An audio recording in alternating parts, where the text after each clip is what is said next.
প্রতিনিধিকে জানবার চেষ্টা করব। আশা করি তোমার বলো। মাননীয় মন্ত্রী, মাদারীপুর জেলায় অন্তত একটি শিশু পার্ক আছে। আমরা আশা রাখি আপনার সহায়তায় সেটি খুব দ্রুতই মেরামত করা হবে। কিন্তু আমাদের নোয়াখালী জেলায় একটিও শিশু পার্ক নেই এবং আমরা নোয়াখালীর পৌর চেয়ারম্যানকে এর আগেও শিশুদের মুখোমুখি অনুষ্ঠানের মাধ্যমে বারবার আবেদন জানিয়েছি।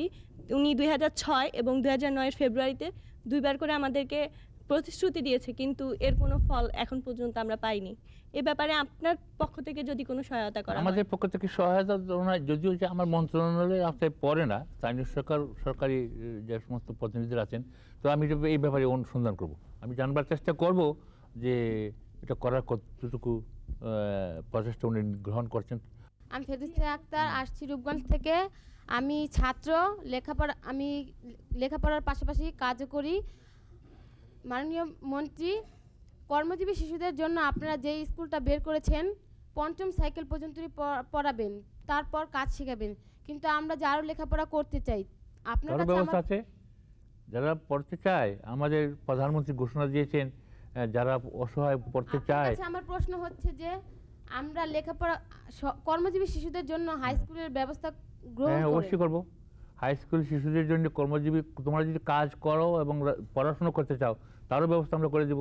আমরা শিফট পথা চালু করতে স্কুলে, তোমরা যদি দিনে কাজ করো তাহলে রাতে পড়বা, আর রাতে কাজ করলে দিনে পড়বা।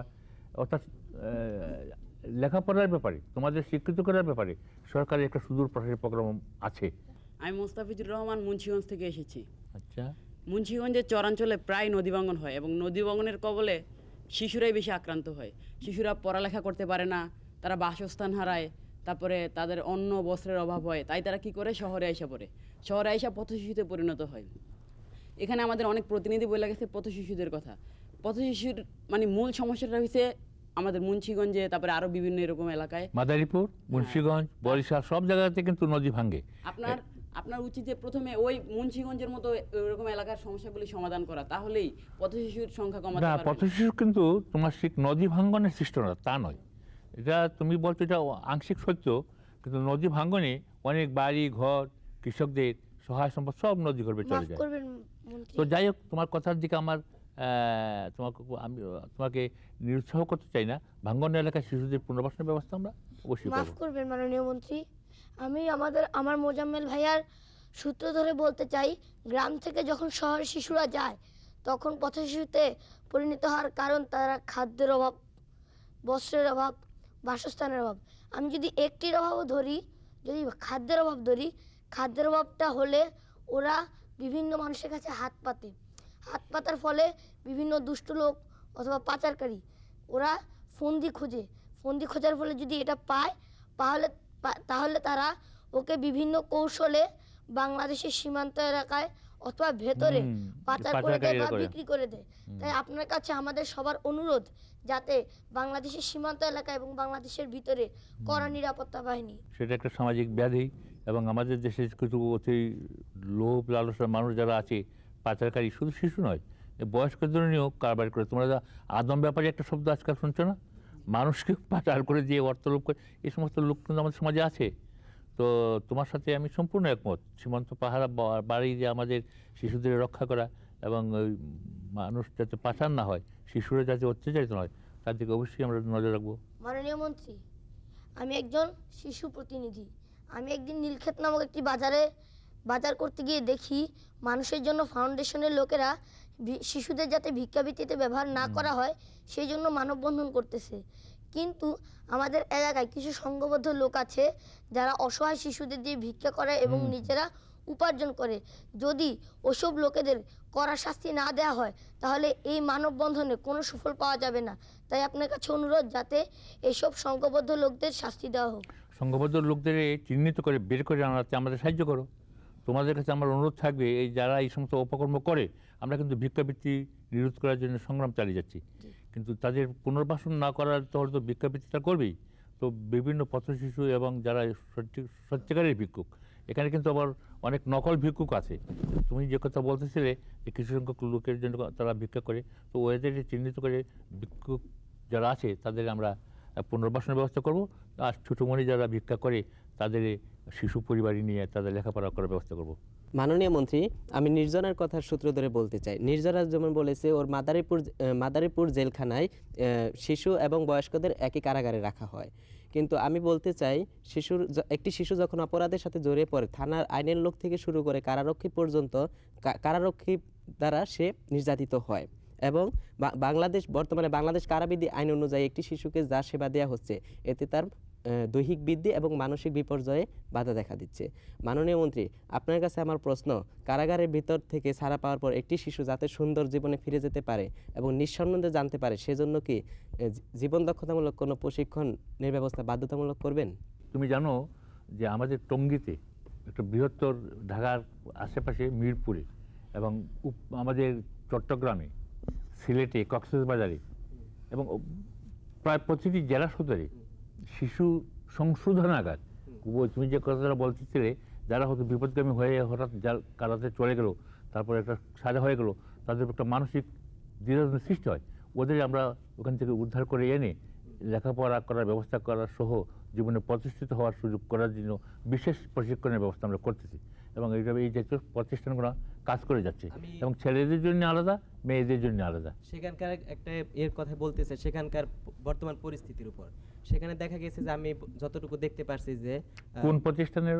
টঙ্গী, যেটা গাজীপুর, ওখান থেকে বাইরের অনেক দূর থেকে যে বাবা মারা আসে শিশুদেরকে দেখতে আসে, তাদের মামলা ওখান থেকে এখানে দিয়ে দেয়, কিন্তু দেখতে আসলে দেখা যায় যে ম্যাজিস্ট্রেট ঠিক মতো আসে না, 4টা-5টা পর্যন্ত অপেক্ষা করে। কিন্তু তুমি যে কথাটার দিকে আমার দৃষ্টি আকর্ষণ করলে, আমি যখন টঙ্গী ওই ওখানে গিয়েছিলাম, তখন ডিসি সাহেব, স্থানীয় প্রশাসনের ব্যক্তিবর্গ আমাদের সঙ্গে ছিলেন। ম্যাজিস্ট্রেটের অভাবে, এটা কিন্তু তুমি জানো যে শিশুদের বিচারটা ওই সংশোধনাগারের ভিতরেই হয়। ওখানে একজন ম্যাজিস্ট্রেট আসবেন, ওখানে পেশকার, ওখানকার যে কেরানি সাহেবরা সবাই থাকবেন, সমাজ কল্যাণের প্রতিনিধিরা থাকবেন, অভিভাবক থাকবেন। তো তোমরা জানো যে ম্যাজিস্ট্রেটটা কিন্তু প্রশাসনিকভাবে আসে। তো গাজীপুরের ডিসি সাহেব আমার সঙ্গে ছিলেন, অন্যান্য কর্মকর্তারা ছিলেন। আমি বলে আসছি যে ওখানে তারা যাতে ম্যাজিস্ট্রেট দেন। ওখানে যে এই শুধু ম্যাজিস্ট্রেটই না, ওখানে যে সরকারি উকিল একটি শিশুর পক্ষে যে ওকালতি করবে, সেখানকার বাবা মারা যায় নানান রকম হয়রানির শিকার হয়।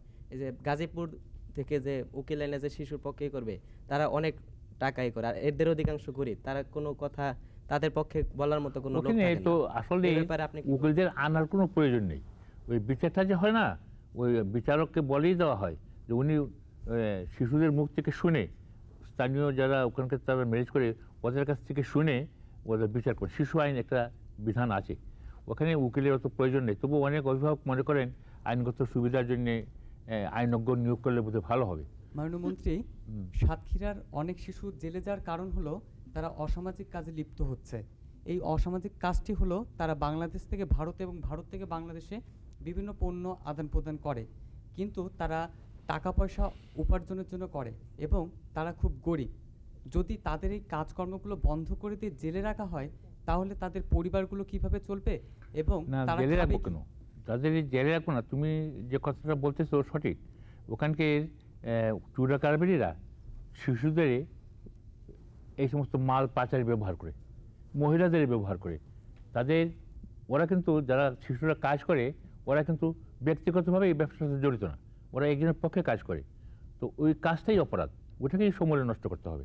মাননীয় মন্ত্রী, আমাদের দেশে রাজনৈতিক মিটিং, মিছিল, মারামারিতে শিশুদেরকে ব্যবহার করা হয়, এটা একেবারে বন্ধ হওয়া উচিত।